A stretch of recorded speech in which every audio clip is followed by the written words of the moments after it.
It is time for the KBOI Medical Moment. It's brought to you by Regence Blue Shield of Idaho, featuring Dr. Kenny Bramwell, the Executive Medical Director for Regence. Dr. Bramwell, how are you this morning? I'm good. Morning, Chris. Paul J. here, too. Doc, dairy farmers from around the region and people who like their cheese and other dairy products, and that's me, are probably going to like your first topic this morning. What's new? Well, for a long time, nutritional guidelines have recommended keeping dairy products with their relatively high fat content on the eat sparingly list. But new research presented last week at the annual Congress of the European Society of Cardiology suggests that the current advice to tightly limit dairy should be reconsidered, especially for those who consume yogurt and cheese as opposed to whole milk. So are the researchers giving a green light to eating and drinking as much dairy as we want to? Oh, no, not quite. Oh. But in reviewing the experience of more than 24,000 test subjects, researchers noted that whole milk still appears to increase the risk of heart disease. But most other dairy products, especially cheese and yogurt for Paul J's breakfast, were found to protect against total mortality, which is death from any cause, and mortality from cerebrovascular causes.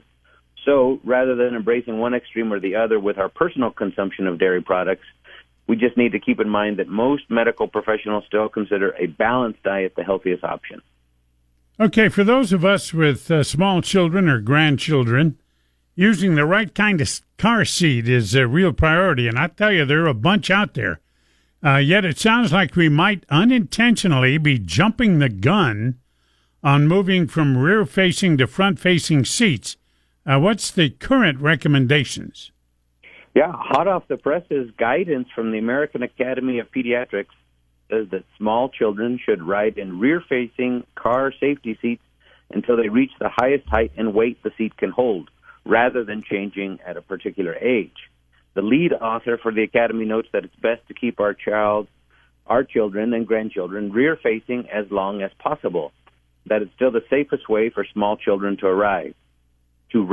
Additionally, even when our kids are older, it's recommended that all children under age 13 sit in the back seats of our cars.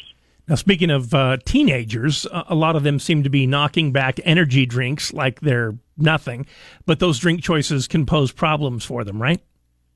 Yes. As popular as these drinks are, there's no denying they contain high levels of caffeine and sugar, often much more than the levels found in standard soft drinks. Excessive consumption has been linked to a range of health issues in children, from obesity, tooth decay, headaches, and sleep problems to stomach aches and hyperactivity. Well, hyperactivity will help them lose weight, right? Is there really that much difference between energy drinks and a traditional soft drink like a cola? Yeah, there really is. An analysis of 3 popular beverages, 2 leading energy drinks, and a traditional cola revealed the energy drinks contained roughly 3 times the amount of caffeine found in the cola and as much as 55 grams of sugar in a single can.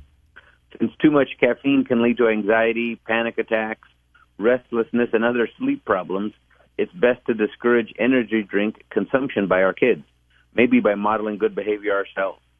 Well, Dr. Bramwell, we thank you for your time this morning on KBOI. Thanks, Chris. Thanks, Paul J. Thanks, Doc. It's the KBOI Medical Moment, brought to you by Regence, featuring Dr. Kenny Bramwell of Regence Blue Shield of Idaho.